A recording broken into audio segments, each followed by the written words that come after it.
I was neck deep in shipment reroutes when my phone buzzed with a notification from Instagram. I didn't even think, just tapped it. First post at the top of my feed stopped me cold. It was my sister Megan, a wide, scenic shot of a luxury hunting lodge in Montana, her standing on the wooden deck next to our parents, and her husband, Seth. The mountains behind them looked like something out of a catalog, everyone in matching camo. Dad grinning like a fool with a glass of bourbon in his hand. The caption read, "Finally, peace and quiet with the ones who matter. No more baggage, Zyke family, only Zabra's blessed life." I stared at it for a good 30 seconds, not moving, not blinking, just absorbing the punch. Quick note, before we start, how's your day going and where are you joining from? My name's Karen. I'm 42 years old. I live in a small condo above a hardware store in Greeley, Colorado. I'm the COO of a logistics company that moves over $200 million worth of freight across the country every year. I handle disasters for a living, hurricanes, labor strikes, border shutdowns. I don't get fazed easily, but that caption, that hit different. I swiped through the rest of the post. More shots. Seth posing with a rifle like some wannabe Navy SEAL. Mom toasting with a bourbon bottle bigger than her head. Megan doing a fake surprised face in front of some mounted elk. My fingers started to tingle. I tapped into the comments. Mom, best weekend ever. We needed this SO bad. Dad, the dream trip, perfect crew.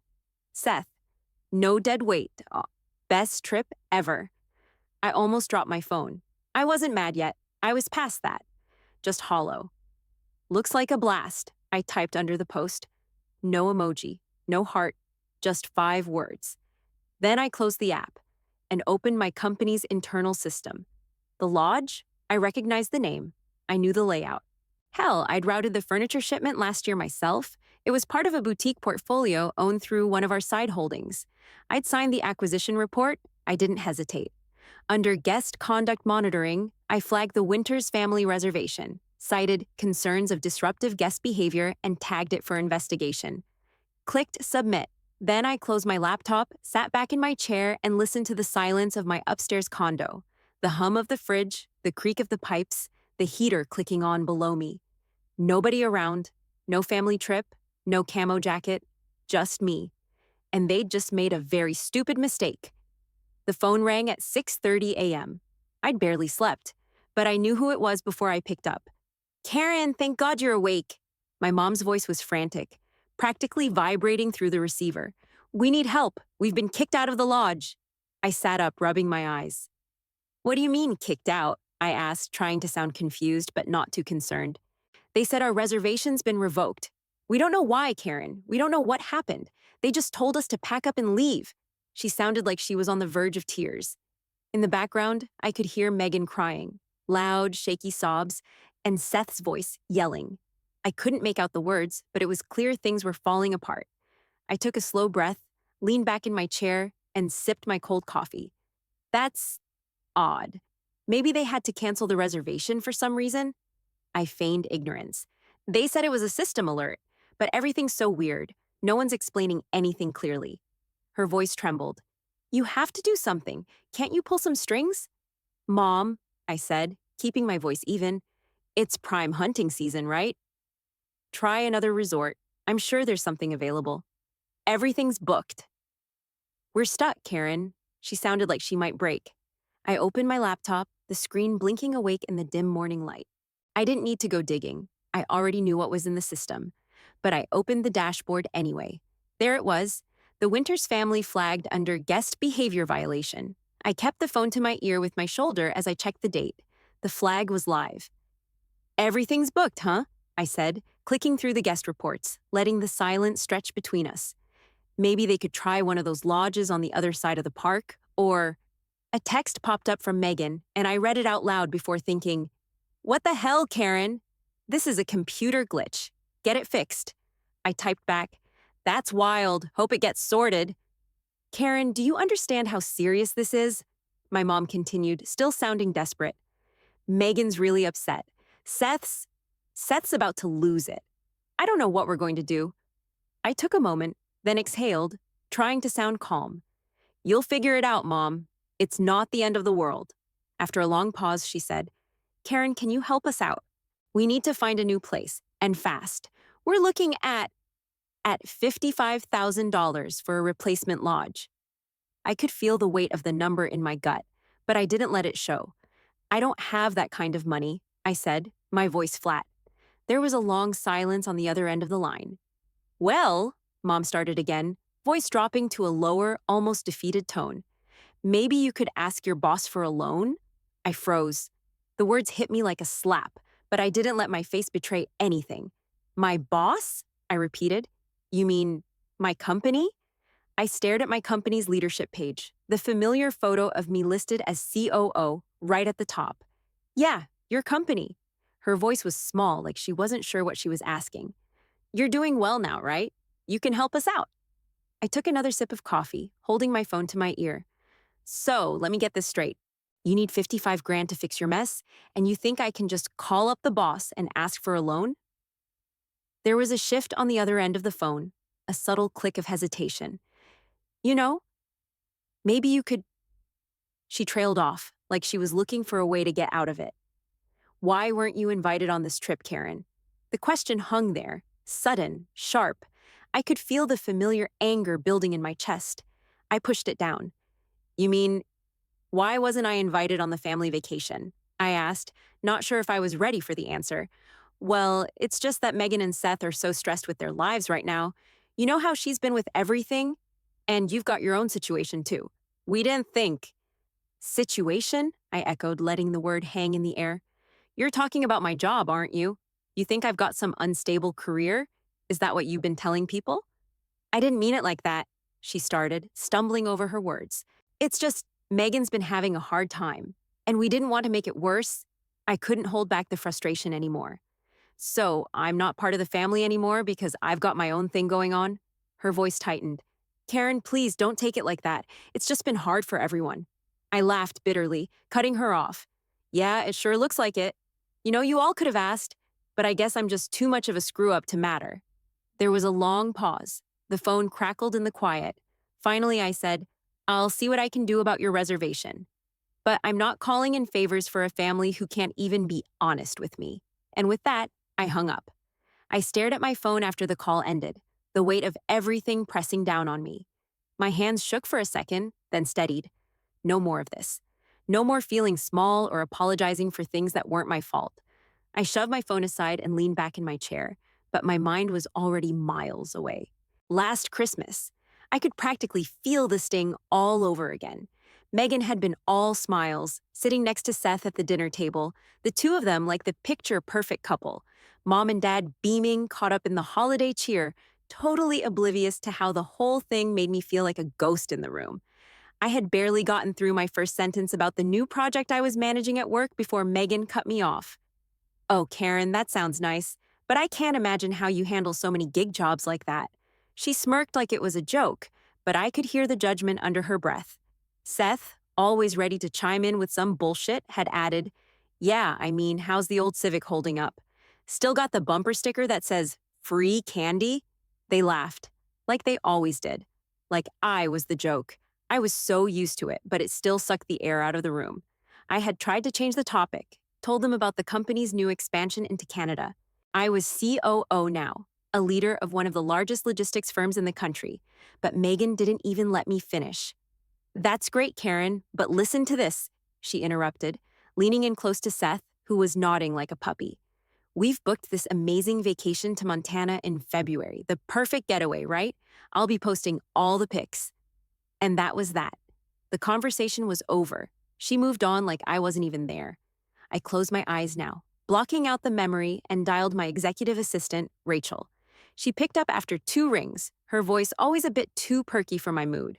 Karen, how's your morning going? Rachel, I said, cutting through the pleasantries.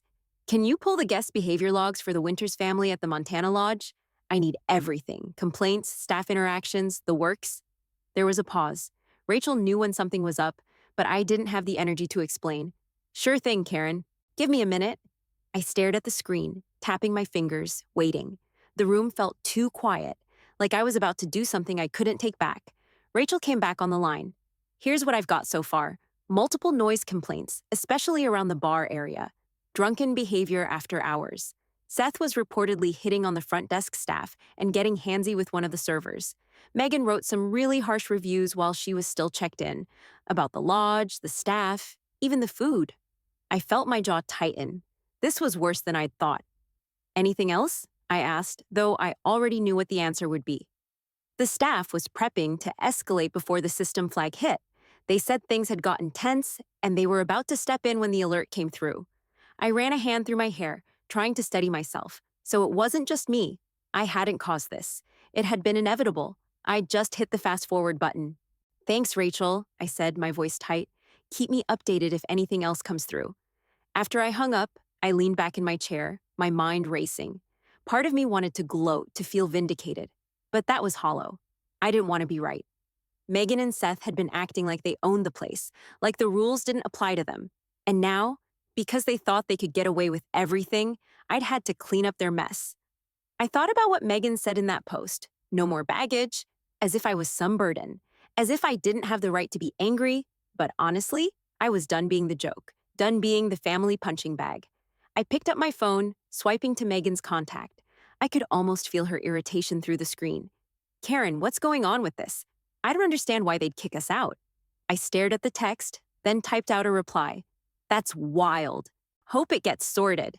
I let the phone sit for a moment, the words hanging there, knowing I'd never get the apology I deserved. I felt an anger building in my chest, a slow burn. They'd spent so many years dismissing me, making me feel small, like I was some screw-up they could laugh about. But now, they were about to realize that I wasn't the one who had messed up. I wasn't the one who was going to fix this for them. I thought back to the Christmas dinner, to Megan's perfect life with Seth, to my parents so proud of her, so quick to ignore me when I spoke up, and suddenly I was more determined than ever. If they were going to treat me like nothing, fine. But I wasn't going to let them drag me down into their mess anymore. I didn't wait long before I dialed Dad. I needed to get this over with. I could already feel the frustration tightening in my chest, but I kept my voice steady, controlled. Karen, Dad answered quickly, a bit too fast. I could tell he'd been waiting for the call, probably hoping I'd fix everything like I always did. Dad, I said, keeping it simple, I've looked over the reports. There were multiple complaints about Seth harassing staff. Megan left nasty reviews while still checked in, and there were noise complaints. Lots of noise, especially after hours. I flagged the reservation because they were already escalating it. This wasn't some mistake. He was quiet for a moment. Then, with that defensive edge in his voice, he spoke. Seth was just being sociable. He wasn't trying to hurt anyone. And Megan? She was just being honest. You know how she is when she doesn't like something. I could feel my teeth clench. Dad, you don't get it. It wasn't about honesty. It was about entitlement. They thought they could do whatever they wanted because they were on vacation. But they're not special. The staff doesn't owe them anything. He huffed, his tone shifting. Look, Karen, family helps family. Especially in hard times. You should understand that. This is hard on all of us, and we're just trying to get back on our feet after... Stop right there, I interrupted. You're telling me I should help you, but you didn't even think to invite me on the trip. When you planned that vacation, I didn't even cross your mind, did I? There was a long, uncomfortable pause. I could hear him trying to gather his thoughts, but I wasn't done. I saw the caption on Megan's post, I added, my voice sharper now. No more baggage. Do you know how that felt? To see that? To see my family, my own sister, basically telling everyone I don't matter? I could almost hear him squirm on the other end. That's not how it was meant. It wasn't about you, Karen. We just needed a break. A break? I spat out. From me, you mean? No, Karen, he said, his voice softening but still trying to rationalize. We didn't mean to hurt you. We were just... I cut him off again, my patience gone. I don't care what you meant. You did it.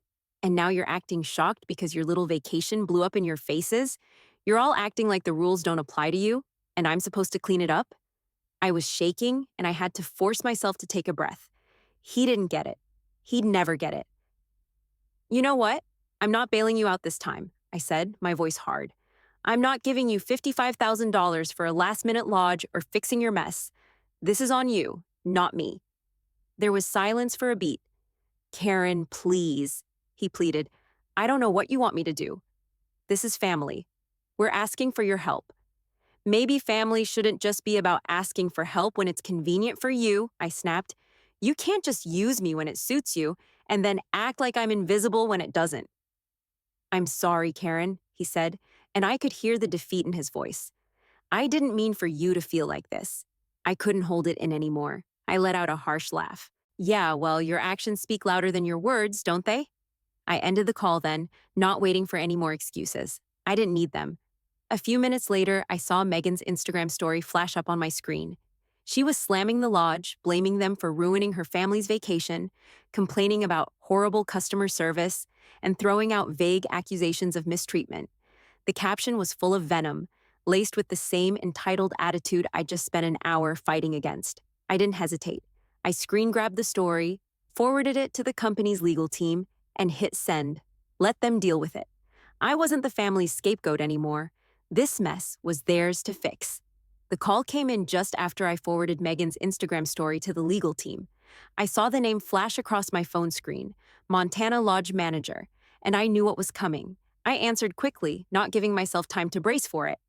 Karen, the manager's voice was tight, a little frantic. The Winters family is demanding a refund, and they're threatening legal action for emotional harm and discrimination. I rolled my shoulders back, took a slow breath.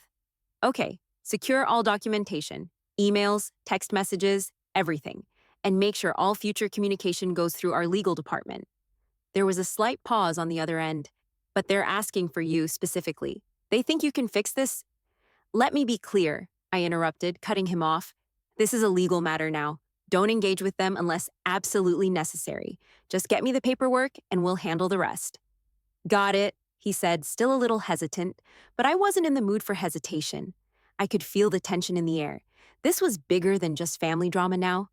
I ended the call and dialed the firm's general counsel, Mindy. She picked up immediately, like she was already expecting it. Mindy, I started, my voice calm but firm, the Winters family is escalating. They're demanding a refund and threatening to sue for emotional harm and discrimination. They're not backing down, and I'm not dealing with them directly. Mindy's voice was crisp. Understood. Let's start gathering all the evidence. I want everything. Staff reports, guest behavior logs, anything relevant. We'll need to counter their narrative with facts. I nodded, though she couldn't see me. Right. No response unless they go full legal. Let them vent, and we'll act when we have everything in front of us. We'll build a defense, she added. But Karen, be prepared. If this goes public, it could get messy. I know, I said, feeling a dull weight in my chest. The mess was already here. It just hadn't fully hit yet. Thanks, Mindy. I'll stay on top of it. I hung up and sat there for a moment, staring at the screen of my laptop. The adrenaline was starting to fade, replaced by a low simmer of frustration. And then, of course, Megan called again. Her voice was higher this time, frantic. Karen, please, you have to help us. I've been talking to my friend in hospitality, and she's going to fix this. I swear this whole thing is a mistake. We're just having a hard time, and you're the only one who can fix it. I could feel my pulse ticking faster. I didn't want to do this. I didn't want to have this conversation again, but I couldn't avoid it any longer. Megan, I said, trying to keep the edge out of my voice, we both know this isn't a mistake. This is about your behavior, Seth's behavior. You can't just pretend it's a glitch and sweep it under the rug. She hesitated and then, like she always did, tried to change the subject. We didn't mean to cause problems. I just didn't think anyone would care about a few complaints. They were probably just overreacting, you know? Seth was just trying to be sociable. He didn't mean anything by it. My teeth clenched. Don't do that, Megan. Don't try to downplay this. You were the one who mocked my job at Christmas, remember? You've spent years looking down on me, acting like I'm a failure. But when it comes to your mess, suddenly you want me to fix everything for you. She stammered. I didn't mean that. I was just joking.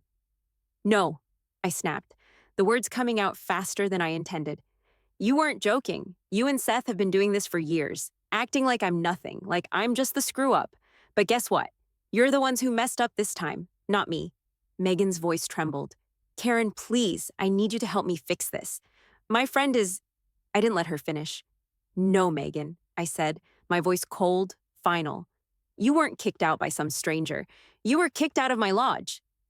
There was a long pause. I could hear her breath catch on the other end, then the faint sound of her sniffing. You didn't know, did you? I pushed, the anger boiling under my words. You never bothered to ask. You assumed I was some failure, some nobody. And now look where we are. You think I'm just going to fix this for you? She didn't respond. She didn't have an answer for that. I am not helping you, Megan, I said firmly. You're on your own. I ended the call, not giving her a chance to speak again. The silence afterward was deafening, but it was the kind of silence I'd needed for a long time. I picked up my phone and checked my email. Megan had sent another post. This time it was a full-on rant against the lodge, slamming the service, the staff, the entire experience. I could practically hear her typing with fury in every word. I took another screenshot, forwarded it to Mindy, and added, "This is escalating quickly. We'll need to move fast." I didn't want to be the villain, but if they were going to drag me into this, I'd make sure they were the ones who burned. I didn't wait long for Megan to call again. She must have been hoping I'd change my mind, or that I'd somehow cave. The phone buzzed in my hand, and I answered without a second thought. "What now, Megan?" There was silence on the other end for a beat. Then her voice, soft but shaky. "Karen, I didn't know. I didn't know it was your lodge." I held the phone to my ear, barely able to contain the satisfaction that rose in my chest. "Of course you didn't know, because no one ever bothered to ask. You just assumed I was a loser, didn't you? That I was some nobody working in gig jobs, as you put it, while you and Seth lived your perfect little lives." She didn't respond right away. I could hear her breathing, like she was struggling to process what I'd just said. "Look," she started, her tone defensive, "that doesn't change anything. We still need to fix this. Can't you call your friend at the lodge? You must have connections, Karen. Please just help us." I shook my head, even though she couldn't see me. "No, Megan, you're not getting special treatment because of this. You got kicked out for acting like fools. You're not my responsibility anymore.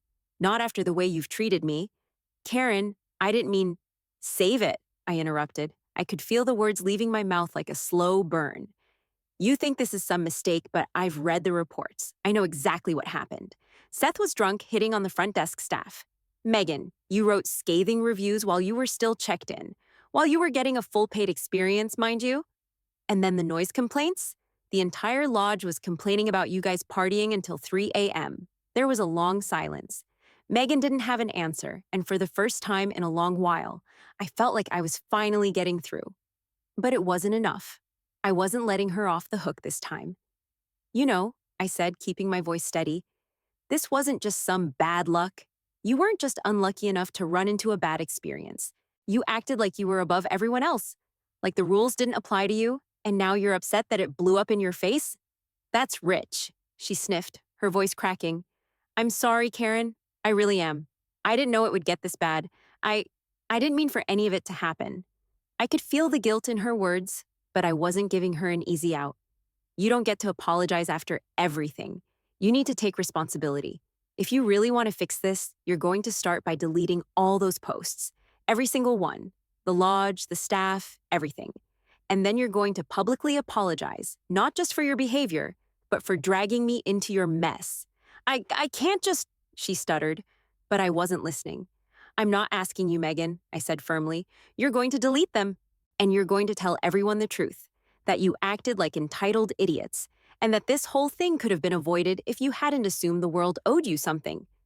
She was quiet for a long time, and I could hear her struggling with it. "Karen," she whispered, a little more fragile than I'd ever heard her. "I'll delete the posts, okay? I'll apologize. I don't know what to do anymore." "Good," I said, not letting up. "That's step one. I'll be watching. If I see one more negative word about that lodge or the staff from you, we're done. I'm done with you and Seth and this entire farce." "I understand," she mumbled, the words barely audible. "I'll fix it. I promise." "I hope you mean it," I said, my voice cold, final. "But let's be clear. This isn't going away because you say sorry. This is about you learning that you can't just trash people because they don't fit into your little perfect world. And you don't get a free pass because we're family. Not anymore." She didn't respond right away, and I knew that meant she was finally hearing me for once. "You'd better keep your word, Megan," I added before I ended the call, "or it's over." I hung up and exhaled slowly, letting the tension drain from my body. For the first time in years, I felt like I wasn't just the one cleaning up everyone else's mess. It felt good. Megan's apology came through a few hours later. It was nothing more than a half-hearted attempt to save face. She'd deleted all the angry posts and replaced them with a new one, framed as an apology. I read it twice, trying to pick out any real regret. I want to sincerely apologize for my behavior at the lodge. Personal stress led to misjudged actions, and I never intended to hurt anyone. I regret the way things went, and I'm thankful for those who supported us through this. Lesson learned. It was generic, lifeless, and full of excuses. Personal stress? Seriously? I could almost hear the frustration in her fingers as she typed, but it wasn't genuine. The post barely got any traction, maybe a handful of likes, some generic comments like, "Good for you," "It's all good," and "We all make mistakes." Nothing that would make anyone think she was really sorry. I couldn't stop myself from feeling a little bit of satisfaction as I read through the lackluster responses. It was too late for this to be anything but a damage control attempt. The words didn't match the actions. And then the phone rang. I saw Dad's name on the screen, and I hesitated before picking up. "Karen?" His voice was quiet, serious. It was a tone I wasn't used to. "Megan told us everything about your job, about your role in the company." I braced myself for whatever was coming next. "Why didn't you ever tell us?" he asked, the question simple but heavy. I let out a slow breath. "Why didn't I tell you? Do you really have to ask?" There was a long pause, like he didn't know how to respond. Finally, he muttered, "I guess I thought you'd tell us when you were ready." I shook my head, even though he couldn't see me. "I tried, Dad. Remember last Christmas? I told you about my work, but you brushed me off. Megan made fun of me for gig jobs, and Seth had to make a joke about my car. You made it clear I wasn't worth listening to, so why would I keep talking?" He didn't reply at first, and when he finally spoke, his voice was quieter, softer. "I know we've been unfair. I never meant for you to feel that way. I should have listened. We both should have." I felt something shift inside me, but I didn't know what to do with it. I didn't know how to take this apology from him, or if I should. He had never apologized before, and this felt strange. "I didn't get it, Karen," he said, his voice thick with regret. "All these years, I didn't realize how much I missed, how much you've been doing, how much you've achieved, and now I can see it, how wrong we've been." I swallowed, pushing down whatever emotion was threatening to bubble up. "Yeah, well, I'm used to it." He let out a sigh. "I don't want to lose you, Karen. I just didn't know what to do with it all. The company, your success, it felt too big, you know?" "Yeah, I know," I said, feeling the truth of his words hit harder than I expected. "But it doesn't matter anymore. I don't need anyone's approval." "I'm sorry, Karen," he said again, but this time it felt real. "I never should have made you feel invisible." I didn't argue. There was nothing to say. He'd finally said it, acknowledged it, but the years of silence were never going to go away with a few words. "I'll be fine," I told him, the words soft but final. "You don't need to apologize anymore. It's done. I just want you to know I'm proud of you," he added quietly. I don't know if I've said it enough, but I am. I didn't know what to say to that. Part of me wanted to believe it, wanted to believe that he meant it, that I wasn't just the daughter who was always second to Megan's perfect life. But the years of him choosing to ignore everything I did, everything I'd achieved, they left too many cracks in the foundation for me to fix with just a few words. "I'll believe it when I see it," I said, my voice softer this time. "I'll believe it when you show up, when you actually see me." He didn't respond. The silence stretched for a moment, and I could feel the distance between us, a chasm that had always been there, but never felt so wide. "I'll be in touch," I said, and then I hung up before I could second-guess myself. I'd barely put my phone down after the conversation with Dad when it buzzed again. This time, it was him. "Karen, please, just tell me what we can do," he said, his voice low, almost pleading. "We've made a mess of things. I know we've messed up, but I want to fix it. I don't know what else to do." I took a deep breath, staring at the blank screen of my laptop. The silence in my apartment felt heavy, like everything I'd been pushing aside was sitting right in front of me. For years, I had tried to get through to them, tried to explain what I was doing, tried to show them how hard I'd worked, but all they ever saw was their version of me. Now they were asking me to fix something that was already broken, beyond repair, but I had to decide what this was going to look like, how much I was willing to give. "You want to fix this?" I said, keeping my voice steady, my mind already racing ahead. "Fine. First thing, No contact for 6 months. I need space to breathe. No calls, no emails, no texts, nothing. And when we do talk, it better be genuine. No, how's the business? Or, how's the job going? I don't need to be reminded of how little you cared before. I let that hang in the air for a second, letting him process. I wasn't giving an inch, and he needed to understand that. And no asking for money, no loans, no, hey, can you help us out with this? I'm not some safety net to catch you when things get tough. You want to fix things? Do it on your own. There was a pause. I could feel him digesting each word, like it was sinking in for the first time. I don't care about the money, Karen. I don't. I just want to be part of your life again, he said, and I could almost hear the weight of his regret in the words. What else? I don't want to see you bragging on social media either, I added, my voice colder now. No more pictures of family without me. No more fake posts about how close we are. If I see any sign you're using me for clout or comfort, it's over. No second chances. I understand, he said, almost too quickly, like he was relieved. I'll do whatever it takes. That's when I knew.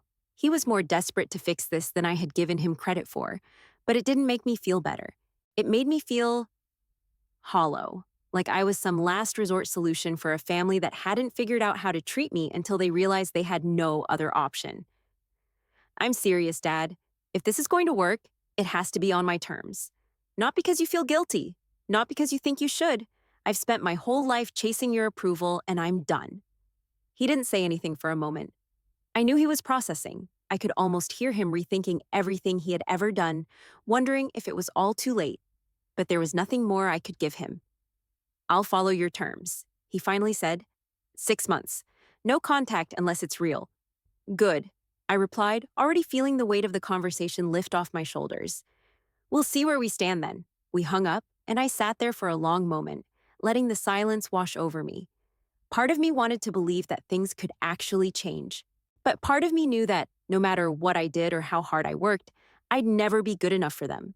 The money hadn't changed how they saw me. The success hadn't done a damn thing to fix our broken family. If anything, it had only shown me how little they truly cared.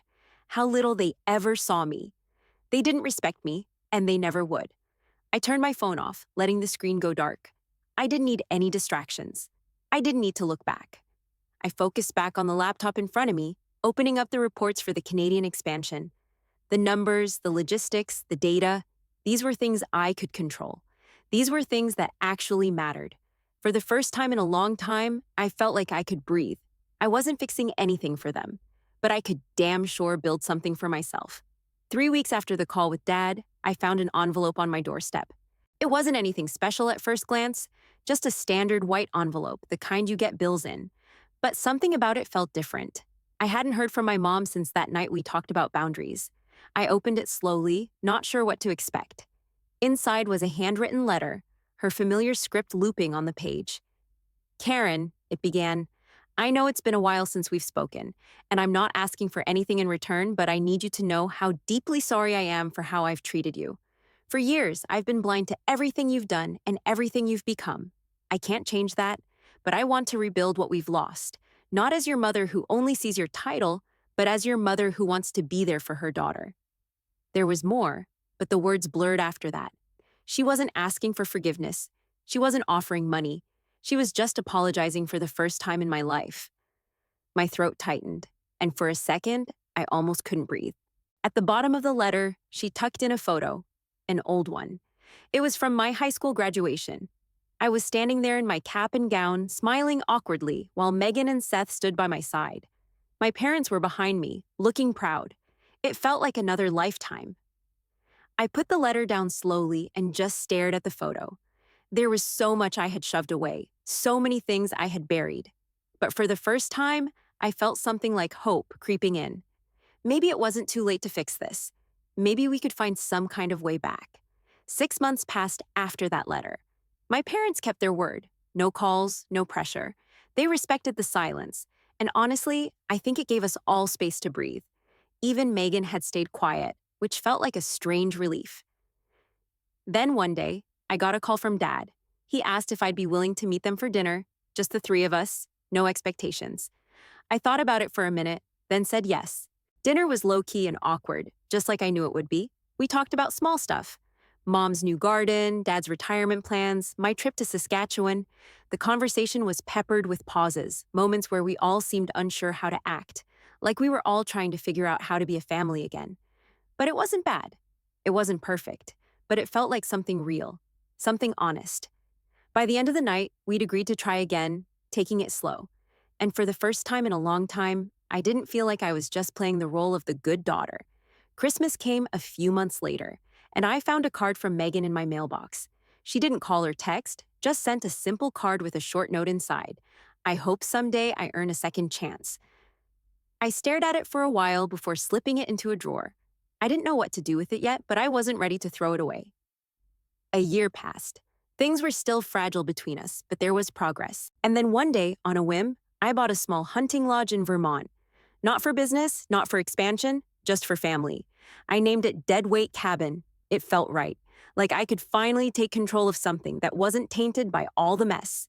Maybe someday I'd invite them there. Maybe we'd rebuild. But for now, it was mine, and that was enough.